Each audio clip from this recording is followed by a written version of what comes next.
Hello students, आज जो है हम प्रिंसिपल ऑफ सुपरपोजिशन पे बेस्ड न्यूमेरिकल को सॉल्व करेंगे और फिर देखेंगे कैसे इसको सॉल्व किया जाता है। क्वेश्चन है कि charges of plus Q coulomb plus capital Q coulomb and minus capital Q coulombs are placed in air at the corners A B and C of an equilateral triangle ABC having each side equal to small a meter. Determine the resultant force on charge plus q coulomb. ठीक है, सबसे पहले आपको इसमें क्या करना होगा, एक डायग्राम इक्विलेटरल ट्रायंगल का बनाना होगा। ये आप जानते हो कि इक्विलेटरल ट्रायंगल की सारी साइड्स इक्वल होती हैं और सारे एंगल्स इक्वल होते हैं। तो यहाँ से मैं ए पॉइंट की ले लेता हूँ, बी यहाँ पे ये कंसीडर करता हूँ और सी इसका थर्ड वर्टेक्स ये हो जाता है। इस पे हमने plus Q coulomb charge plus किया है प्लेस, यहाँ पे प्लस का capital Q coulomb charge place किया है और यहाँ पे माइनस क्यू कूलम चार्ज किया है। सबसे पहले आपको याद रखना पड़ेगा फोर्स वेक्टर क्वांटिटी है, इसलिए प्लस कैपिटल क्यू का प्लस स्मॉल क्यू पे डायरेक्शन आउटवर्ड डायरेक्शन यानी इस डायरेक्शन में आ जाएगा एरो। ठीक है, ये आपको याद रखना पड़ेगा कि ये जो है, क्योंकि हमारे इस पे फोर्स निकालना है तो डायरेक्शन हमारी इस डायरेक्शन में आउटवर्ड हो जाएगी, जिसका नाम हमने फोर्स का F1 डाला हुआ है। दूसरा जो निगेटिव है, तो आपको मालूम है निगेटिव पे फोर्स की डायरेक्शन क्या होगा, इनवर्ड डायरेक्शन में होगी, यानी प्लस स्मॉल क्यू से माइनस क्यू की डायरेक्शन में आ जाएगा। तो ये हमारे पास कंडीशन लगी हुई है कि इसमें हमें डायरेक्शन सबसे पहले देखनी होगी। अब इसके बाद हमारे पास कंडीशन ये आता है कि जब हमारे पास ये दोनों फोर्सेस F1 और F2 कैलकुलेट किया तो इसका रिजल्टेंट क्या होगा। तो अंदर वाला जो एंगल है यहाँ पे, वो आपको मालूम है इक्विलेटरल ट्रायंगल का 60 डिग्री का होगा, तो लीनियर पेयर से ये वाला एंगल क्या होगा, 180 डिग्री आ जाएगा।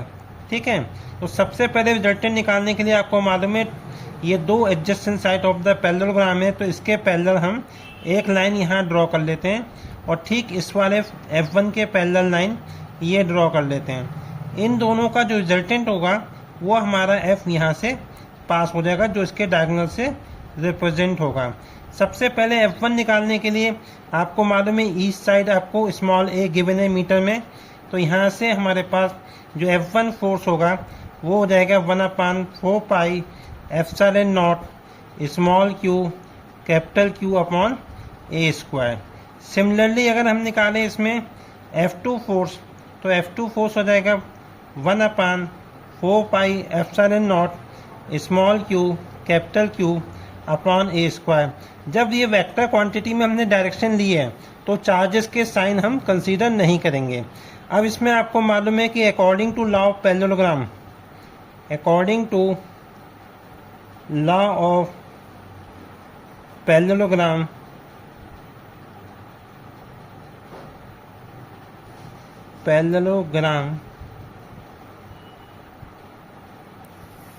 of vector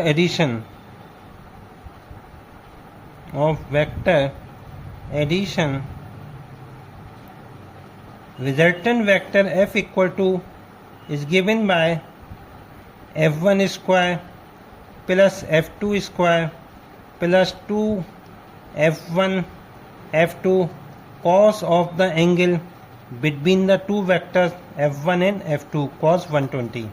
now substitute the value of F1 and F2। इस इक्वेशन में हम क्या करेंगे, F1 और F2 की वैल्यू पुट कर देंगे। तो ये आपको मालूम है क्या है, 1/4 pi epsilon naught small Q capital Q a square, इसका भी होल स्क्वायर, प्लस ये भी आपको मालूम है सेम वैल्यू है, small Q capital Q a square plus 2, फिर आपके पास आता है F1 1/4 pi epsilon not Q capital Q a square, तो यहाँ पे स्क्वायर रह गया था मैंने लगा दिया है।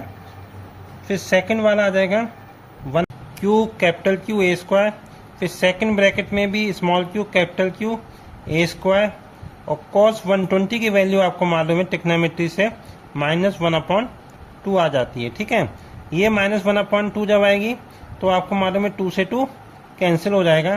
तो सॉल्व होने के बाद ये हमारे पास आ जाता है √1/4 pi epsilon naught small Q capital Q A square whole square plus 1/4 pi epsilon naught small Q capital Q A square whole square. ये माइनस का साइन और प्लस का साइन फिर माइनस का हो जाएगा, और ये फिर दोनों सेम हैं, इसलिए हम फिर इसको स्क्वायर की फॉर्म में ले सकते हैं। 1/4 pi epsilon naught small Q capital Q A square whole square. अब ये आइडेंटिकल टर्म्स हैं तो कैंसिल आउट हो जाएंगे, और स्क्वायर रूट से बाहर आके हमारे पास f जो है रिजल्टेंट फाइंड आउट हो जाएगा। 1/4 pi epsilon naught small Q capital Q A square होगा।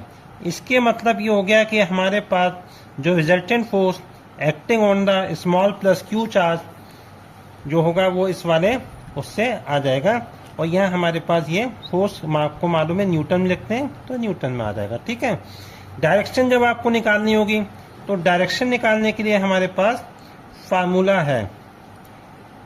ठीक है, डायरेक्शन ऑफ रिजल्टेंट क्या होता है ये आपको पता होना चाहिए, क्योंकि 11th की क्लास में आप पढ़ चुके हो, नहीं तो मेरे किसी प्रीवियस वीडियो को रिजल्टेंट का डायरेक्शन निकालना बताया गया। उसमें ये होता है कि tan theta equal to Q sine theta upon P plus Q cos theta. ये formula 2 vector quantities P and Q के लिए होता है। यहाँ पे आपको मालूम है, क्योंकि अगर मैंने यहाँ से निकालना है F2 से या F1 से, ये आपको डिसाइड करना पड़ेगा। तो यहाँ पे हमारे पास tan थीटा जो आएगा,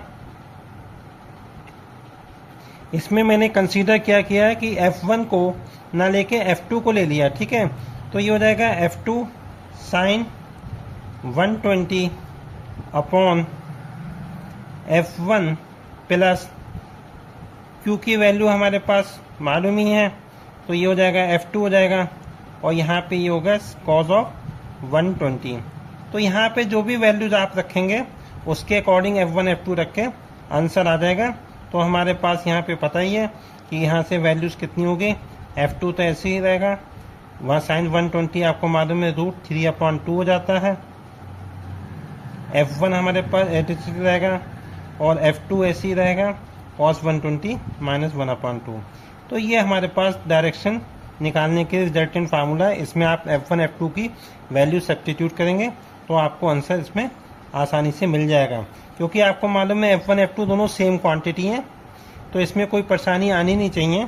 और मोस्ट प्रोबेबली जो होगा कि इस वैल्यू को निकालने के लिए ये सब कॉमन आ जाएंगे, सिर्फ हमारे पास रह जाएगा √3 आंसर आ जाना चाहिए, जो कि हम जानते हैं कि इसकी वैल्यू होती है। ठीक है, तो स्टूडेंट्स, अगर ये वीडियो आपको पसंद आया हो तो आप इसको लाइक और सब्सक्राइब करें। Thank you.